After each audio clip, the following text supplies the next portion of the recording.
Jésus, avec toi, nous ressusciterons.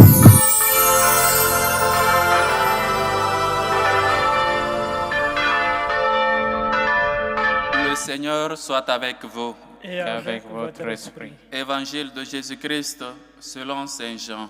Gloire à toi, Seigneur. En ce temps-là, Jésus disait à ses disciples, « Amen, Amen, je vous le dis, ce que vous demanderez au Père en mon nom, il vous le donnera. Jusqu'à présent, vous n'avez rien demandé en mon nom. Demandez et vous recevrez. Ainsi, votre joie sera parfaite. » En disant cela, je vous ai parlé en image. L'heure vient où je vous parlerai sans image et vous annoncerai ouvertement ce qui concerne le Père. Ce jour-là, vous demanderez en mon nom. Or, je ne vous dis pas que moi, je prierai le Père pour vous, car le Père lui-même vous aime, parce que vous m'avez aimé, et vous avez cru que c'est de Dieu que je suis sorti. Je suis sorti du Père et je suis venu dans le monde. Maintenant, je quitte le monde et je pars vers le Père.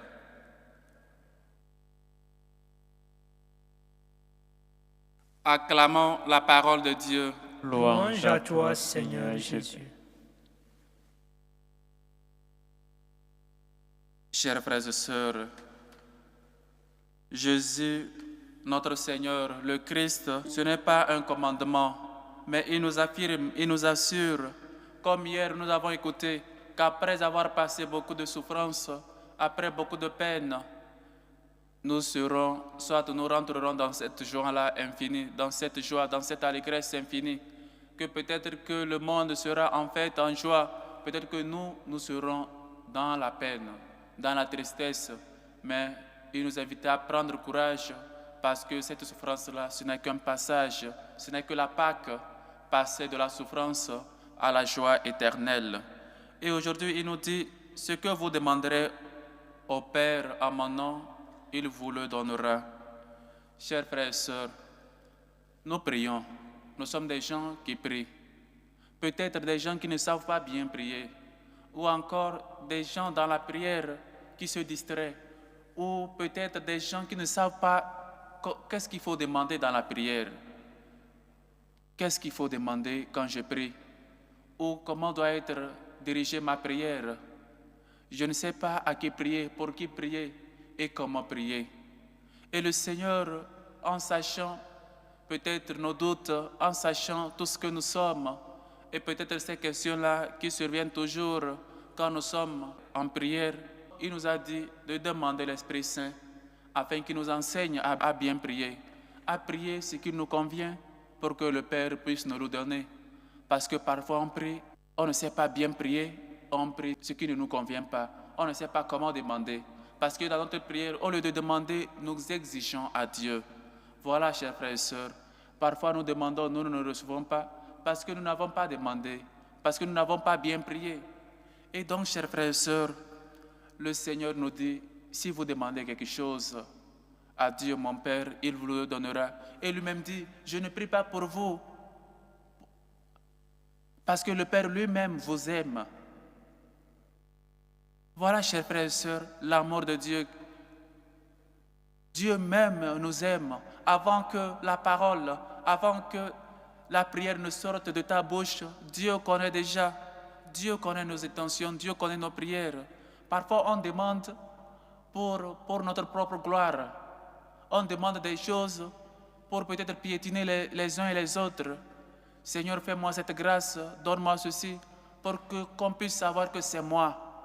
Voilà, si j'arrive à être directeur de l'entreprise, si j'arrive à être je ne sais pas quoi, avoir ceci, peut-être les autres concurrents, peut-être mes amis de profession vont encore me respecter.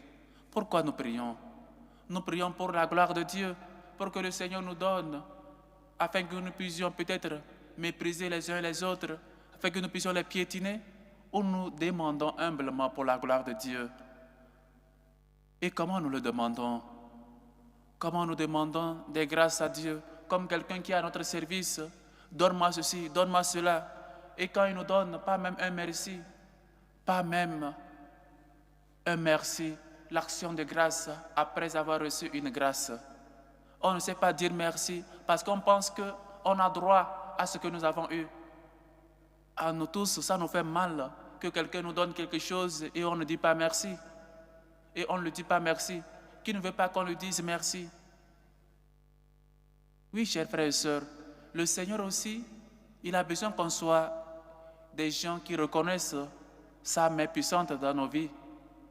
Si vous demandez quelque chose à mon nom, mon Père vous le donnera. Chers frères et sœurs, priez. Demandons à Dieu de nous apprendre à bien prier, à prier ce qu'il nous convient, à savoir demander et à ne pas exiger. Dans notre prière, on ne fait que nous lamenter. On ne fait que dire à Dieu comme s'il ne savait pas ou il ne savait pas déjà par quoi nous sommes en train de passer. C'est comme Dieu était indifférent déjà de nos problèmes. Dieu connaît tout cela, mais sachant aussi que notre foi doit être soumise à des épreuves. Il nous a dit qu'il faut passer de la peine, de la souffrance, de la tristesse à la joie éternelle.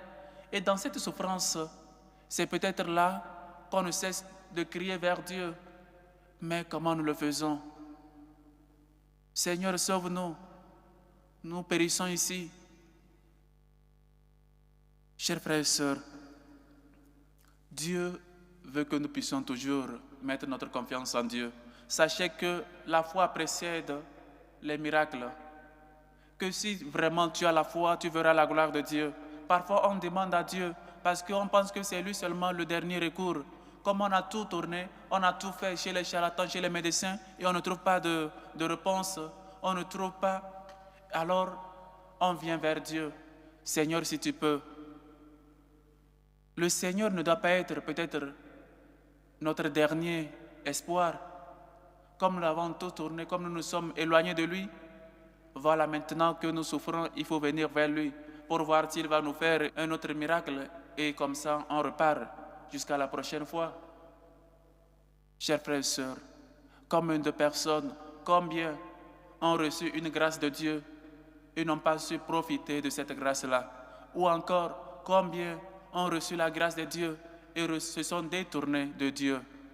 Parce que Dieu t'a fait grâce, maintenant tu as un emploi, maintenant tu as un travail, maintenant tu as une famille, et tu penses que Dieu n'a plus sa place dans ta vie.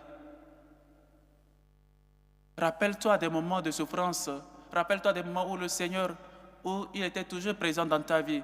Rappelle-toi des moments où tu étais un bon chrétien, une bonne chrétienne, où tu allais à l'église, où tu recevais peut-être le sacrement. Maintenant que tu es baptisé, maintenant que tu es confirmé, maintenant que tu es marié peut-être religieusement, voilà, Dieu n'a plus sa place. On pense déjà qu'on a son visa, son passeport pour aller au ciel. Et donc on peut rester tranquille avec la conscience tranquille. Mais non.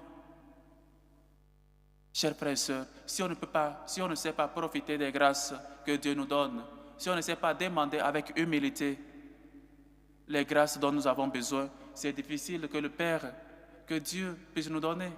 Parce qu'avec Dieu, on ne peut pas jouer. La foi, chers frères et sœurs, précède. Demandons d'abord à Dieu la grâce et peut-être la foi, cette foi qui est toujours attachée à lui. Seigneur, fais-moi la grâce que je ne m'éloigne jamais de toi. Même si parfois, je passe par des moments difficiles, par des moments où moi-même je ne comprends rien. Fais que je reste toujours avec toi. Les disciples d'Emmaüs ont dit au Seigneur, Seigneur, reste avec nous. Il se fait tard, le jour tombe. Quand le Seigneur n'est pas dans notre vie, toute la vie n'est qu'une nuit, parce que lui qui est la lumière n'est pas là. Tout ce que vous demandez au Père en mon nom, il vous le donnera. Chers frères et sœurs, demandons avec foi et confiance. Parfois nous demandons sans confiance. Parfois nous n'avons pas de foi.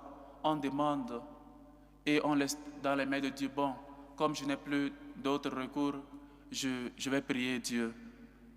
Non, le Seigneur ne doit pas être notre dernier espoir, sinon le premier et l'unique. Parce que lui, il est médecin des corps et des âmes. Parce que lui sait par quoi tu es en train de passer. Lui t'a créé, lui t'a formé. Depuis le sein de ta mère, il te connaît. Il t'appelle par ton nom, par ton prénom. Et lui, le bon pasteur, il veut que tu puisses aller toujours à sa suite. Lui t'amène vers des herbes fraîches. Lui t'amène pour que tu puisses récupérer tes forces. Mais il faut la foi. Chers frères et sœurs, la foi précède le miracle. On ne peut pas, notre vie, demander des miracles si on n'a pas de foi. Le Seigneur, après chaque action de grâce, après peut-être chaque guérison qu'il faisait, il dit, femme, ta foi t'a sauvée. En Israël, je n'ai jamais vu cette foi, que celle-là va, que cela t'advienne selon ta foi. Va, ton fils est guéri parce que tu es humble, parce que tu as la foi. Et peut-être, ce qu'on doit retenir, la chose la plus importante pour que le Seigneur puisse réaliser des grâces dans notre vie, puisse nous donner ce que nous lui demandons, c'est la foi. Si nous avons la foi en lui, si nous mettons tout notre espoir, toute notre confiance en lui, lui, il agira. Il a dit à Marthe, je ne t'ai pas dit, si tu crois, tu verras la gloire de Dieu. Et toi, dans les situations par lesquelles tu es en train de passer actuellement, aujourd'hui, tu crois que Dieu peut faire. Tu crois que le miracle, la santé que tu cherches, Dieu peut te le donner. Si tu crois que cela t'advienne selon ta foi, va, ta foi t'a sauvé. Dans la Bible, toutes les fois que le Seigneur a fait des miracles, il a fait parce que ces gens-là avaient des foi. Va, qu'il t'advienne selon ta foi. Va, le démon sortir de ta fille parce que tu as été humble, parce que ta foi t'a sauvé. Chers frères et sœurs, la première et l'unique condition pour que Dieu puisse agir dans notre vie, c'est la foi. Cette confiance aveugle dans le Seigneur. Demande la grâce de la foi. Demande l'abandon à Dieu, dans les mains de Dieu. Lui-même, sur la croix, nous a enseigné à abandonner tout dans les mains de Dieu. Seigneur, en tes mains, je remets mon esprit. Seigneur, en tes mains, je remets ma situation familiale, professionnelle. Je m'abandonne dans tes mains, qu'il m'advienne selon ta parole. Aide-moi à avoir foi et confiance en toi seul, parce que toi seul est mon refuge, toi seul est mon recours, toi seul qui me donne le salut dont je cherche, toi seul peux me faire ce miracle-là dont j'ai besoin dans ma vie. Abandonne-toi dans les mains du Seigneur, demande-lui la grâce de la foi. Va, ta foi t'a sauvé, qu'il t'advienne selon ta foi. Si nous avons la foi, le Seigneur ne tardera jamais à agir dans notre vie, qui nous aide et qui nous donne la foi, cette foi aveugle, cette confiance aveugle dans le Seigneur, qu'on se laisse toujours guider par lui. Loué soit Jésus-Christ. À jamais.